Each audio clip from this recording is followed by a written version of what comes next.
Leseeneetiin keessaa bahee yeroo lamaa sadii akkas keessaa bahaatiin jira. Jidduudhaan tarii nu jeequutti mala waan ta'eefi bismillaahi wassalaatu wassalaamu alaa rasuulillaahi sallallahu alayhi wa sallam. Dura dursoo rabbi guyyaa beellamannee turre, guyyaa fagootti ilaalaa turre, guyyaa gara bulii 15 akkas beeksisaa fi sagantaa kana walii beellamu irratti walitti lallabataa turre guyyaa kanaan nu gahe. Rabbiin galanni haa gahu. Guyyaa har'aa kana waadaa seentanii akkuma dheebotaa turtan, akkuma eeggataa turtan dhuftanii haasawa qofaa miti, jechoota qofaa miti, gocha hamilee namatti horuu, hojii gurguddaa seenaa ta'u, ilmaan lafaa biqilaa jirtuuf fakkeenya akka alaabaa fageenya gaarreen abdii irraa mirmiru taatanii argamuudhaan rabbiin isin haa galateeffatu. Jazaakumullahu khayral jazaa isiniin jedha.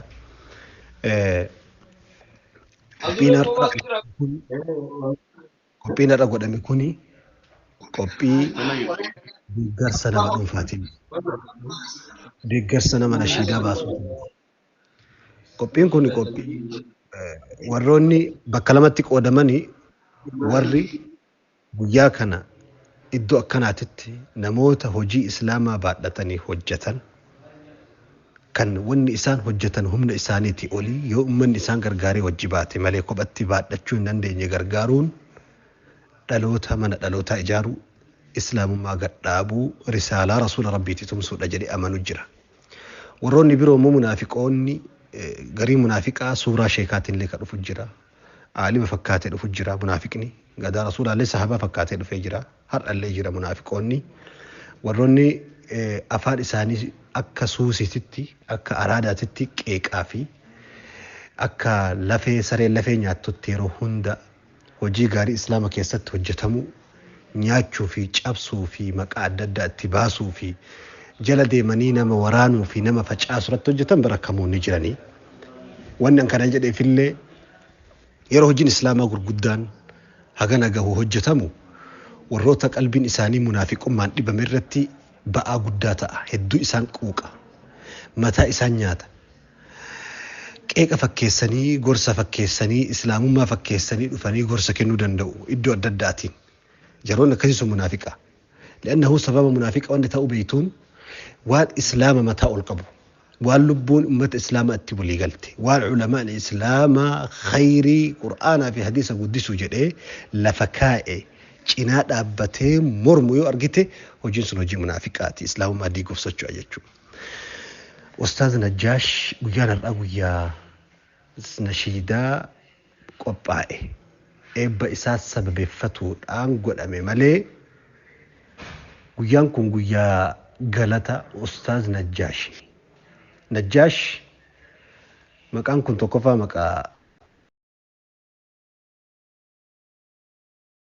maqaa mootii biyya Habashaa gadaa rasuula rabbii sallallahu alayhi wa sallam biyya Habashaa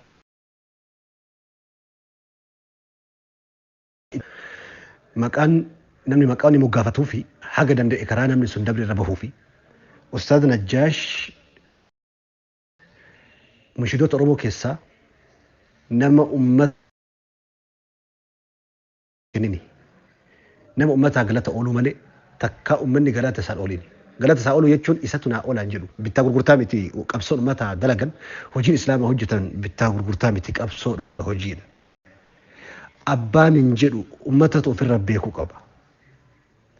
Bara sagalee gaafa Ahbaash biyya kana seente Najjaash sagalee achi dhoosee yoo gurraa qabaatta waa waggaa 15 har'aati. Waggaa 15 har'aa dura waan ol bahee beekna malee waan dirree keessatti qophii islaamaa, madarakii islaamaa iddoo adda addaatti, isteeji islaamaa babbareechisuu keessatti ijoollummarraa itti jira. Kennama isaa kenname san kasilaa aartii gara birootitti gargaarsa rabbii ta'ee fedha rabbii tahee garan as dhufe dirree kanatti as cehe seenaa isaa siichi of duraaf ganaa dhagahuu deemtanii erga dhufee dirree kana qubate booda hojiin inni islaamaa hojjete har'a munshidoota Oromoo jiran keessaa munshidoota baay'ee qabna. Namoota jajjaboo aga 5-6-7 qabna. yoo akkana jedhu ijoollee lafaa marganillee guutuudhaan ni jira baay'ee qabna garuu warri ergaa baadiyaan nu hubatu ergaa baadiyaa nu dhayne waan biiroo sagaleen sheekotaa biiroo seenuu hin dandeenye gabayaa keessa galuu hin dandeenye nagdee bira dhaquu hin dandeenye warra mushidaa kanaaf fe'ee achi nu fide asfaaltii qoma hojjettoota mootummaa nu seenu tiraafika karaa gubbaa dhaabbatu bira nu ga'u tiraafikni hedduu khutbaa dhufee dhageeffatu muhaadaratti argamu nashiidaatti isa bira geesse ergaa rasuulaa biiroo warra waan adda addaatiin islaamummaa keessatti islaamummaa irraa fagaatee ofii maqaa islaamaa baadhatee biiroo adda addaa keessa jiru kan gurri isaa sheekotan dhageeffanne nashiidaa akka inni dhageeffatee achi keessaan as affeeran godhe. Nashiidaa jechuun akka amma namni gariin walaloo wahii yookiin aartii godhee dhiheesseetii miti. Nashiidaa jechuun nashiidaa namni gariin aartii nashiidaan dhugaadha. Gosa aartii keessaa tokko aartii jechuun maqaa zamanni itti moggaase malee maqaa muuziqaa fi warra sirbu warra dubartii faarsuun wal qabata jedhamee tilmaamamu miti. Gariin nama aartii walaloo qofa si'a.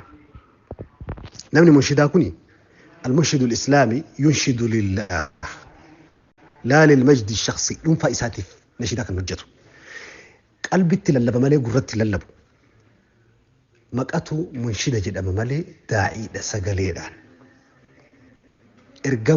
إرقا رسول ربي لفكاني دي منيتي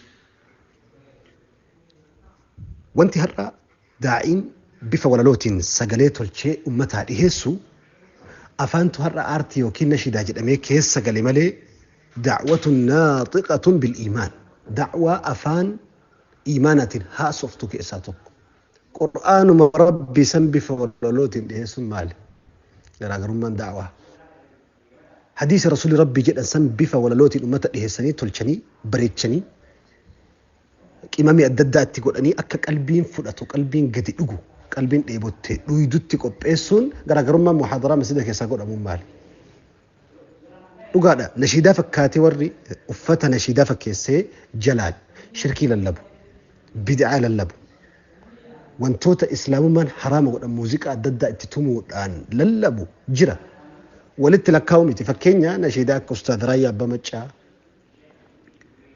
أستاذ عبد الرحمن حسين أستاذ أنس محمد نشيدا وانك أكا أستاذ كمال هبو ربي رحمته ساهاقلو نشيدا وانكو نشيدا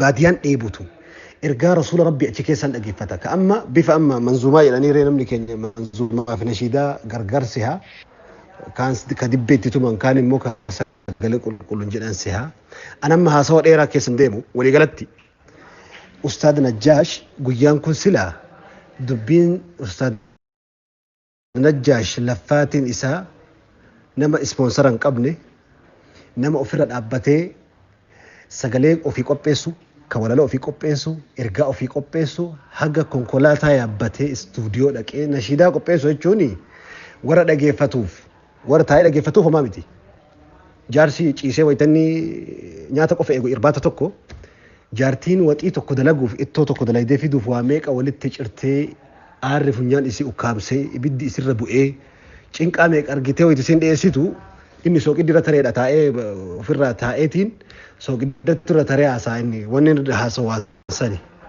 wanti inni argu sooqidda irra dabree fi yookiin sooqiddi itti hanqate garuu isii gubattee asiin daa'ima sossobaa achiin bishaan waraabaa asii qoraan falaxaa asii ibidda afuufaa hafuurri barbaree fi shunkurtiin ijjeesii fixxee mimaan gannaqaa isiin waraana meeqa gaggeessitee waxii kana fiddi inni ciisee tuma sooqidditti dabala keenya nuti wanti afaan nu bare waa qeequu dhaabbanni tokkon banama qeeqanii haga kuffisanitti daa'in tokko lafaa ol ka'a haga kuffisanitti hin qeeqama dhahuu qofa harki guddaan dhahu munaafiqoota baay'eetu uummata keenya keessa suuraa sheekaa uffatee suuraa nama da'waa godhu uffatee suuraa hayyootaa goototaa uffatee suuraa feemasii uffatee warri waan islaamni hojjetu waan islaama jijjiiru islaama miti addunyaa irratti dhiibbaa bu'a qabeessa fida jedhamu dhahu hedduutu baay'ataa jiru uummata keenya keessatti haasawatu wal naarkaa hate bakka irraa dubbadhe bakka irraa dhiisu wallaalee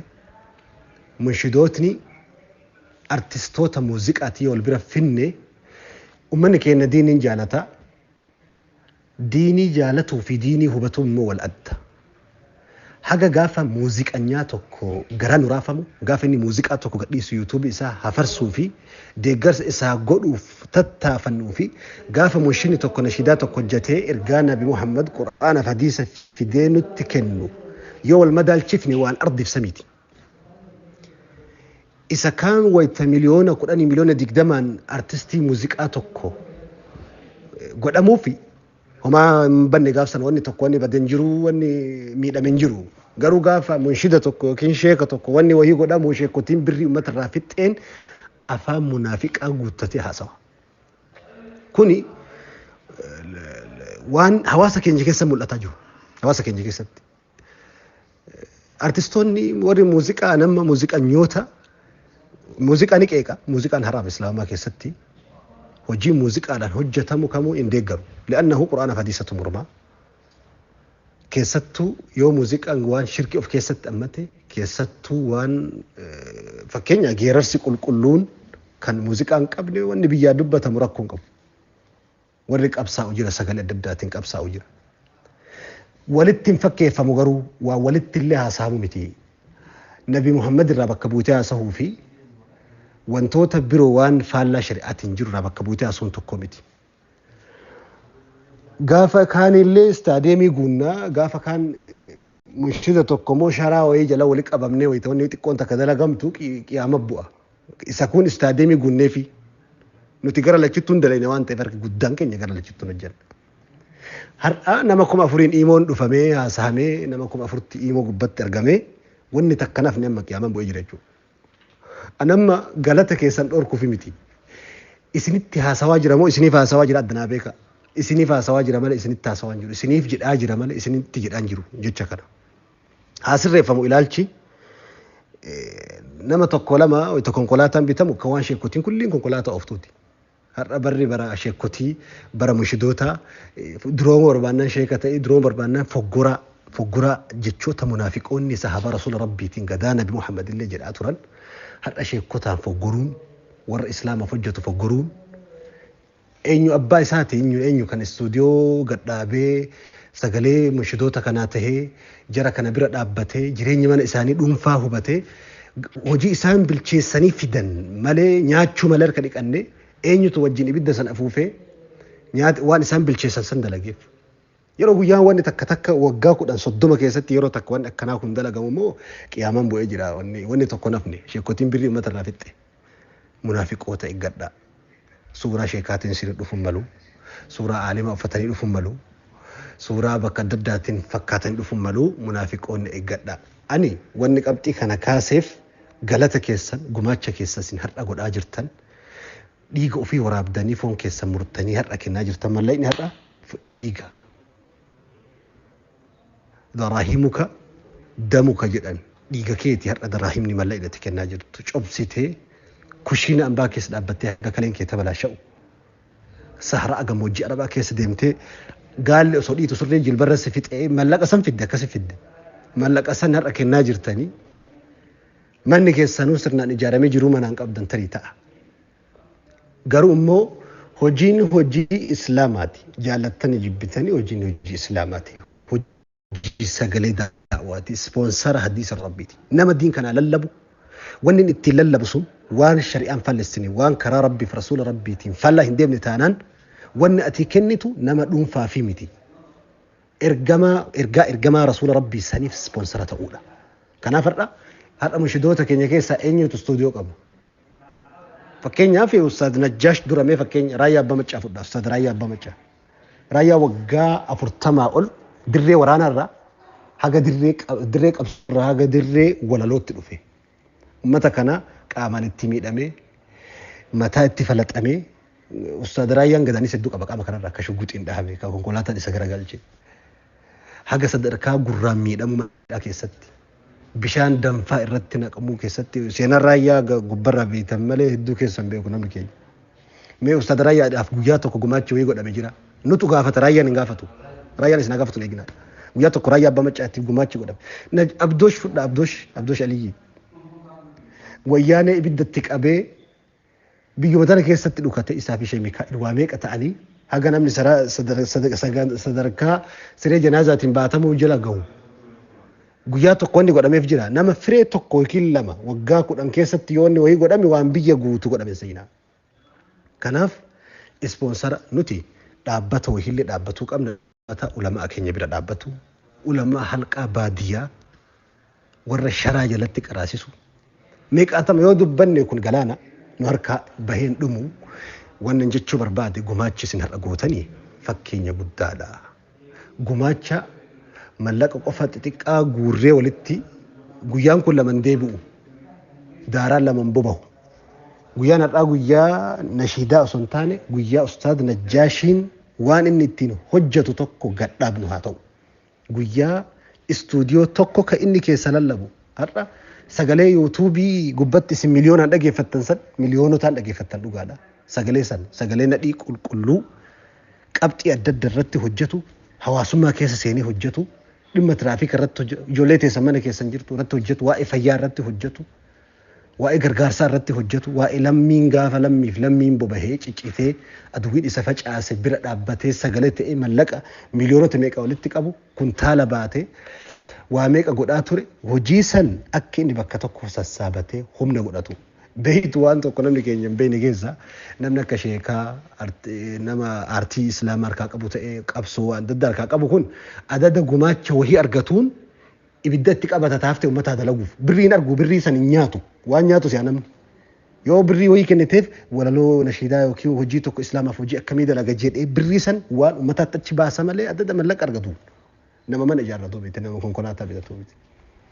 Kanaaf gumaacha isa sirnaa kan lammata illee sadillee afurlee walitti deebinee mataa waliin dhukkubsine waan sirnaa tokko seenaa keessatti har'a keenyee haa dabarru.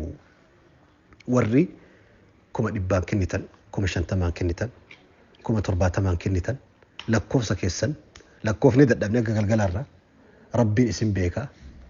Gaafa Umar ibn al-Khattaab gadaa isaa Madiinaa Rasuula Rabbii bulchaa ture san waraana tokko Umar ergee namni hedduu dhumanii gariin injifatanii booda injifannoodhaan xaliyaan galee Madiinaa. Umar xarafa Madiinaa Rasuula Rabbiitti achi baheeti ergamaa waraana sanirraa ergamu cabamoo cabsanii eegaa guyyaa Rabbii uume kana hunda aduu hunda bahee aduun diinaan ofirraa gara Madiinaa deebi'a. Gaaf tokko isaa ulee erkatee taa'u caafii daangaa magaalaa Madiinaa Rasuula Rabbii achi bahee fardi tokko gulufaa dhufe. Eenyu ati jennaan Umar itti lallabee ani ebaluutii waraan akkanarraa galaa jiredheen. Ummanni sun maal ta'an injifatan moo hin injifatamne jennaan injifatanii jiranii. Ebalullee shahiidee ebalullee dhumee namoota dhudhuman warroota shahiidan itti himee وخلق لا يعرفهم عمر أمته هدو كعمر بن الخطاب بين اللي من جدين عمرين بوهين ما بوس جنان ويا كان بوت جنان وانا سنيمي تجدي وروني عمرين بين سو عمر إسام بيكون فايدان إنك أبو مهلي جدي يو ربي إسام بيك أما نوتي سم بيني أوكي فيديو كيسا متن فمي أوكي سجلين كيسا ورا بمي قماشي كيسا بهود أبو ملا دعاء إنسرنا لسني قد أبو ملا godhamuu dhabuun bala du'aa akka isin feetanitti yookiin irra tarkaanfatamuun bala maqaan keessan kaafamuu dhabuun bala garuu rabbi biratti galmaa'ee jira guddaalleen hadha namni hafarsuu fi faarsee arrabni namaa asiif achi garagalchee isin faarsu sun taane rabbi qeebalamuudha rabbi isin hajaallatu ulfina addunyaa akiraa rabbi isinitti haa waraabu haga ganama subhitti waliin jirraa ulfaadhaa galatooma wassalaamu alaikum wa rahmatullaahi wa barakaatuh.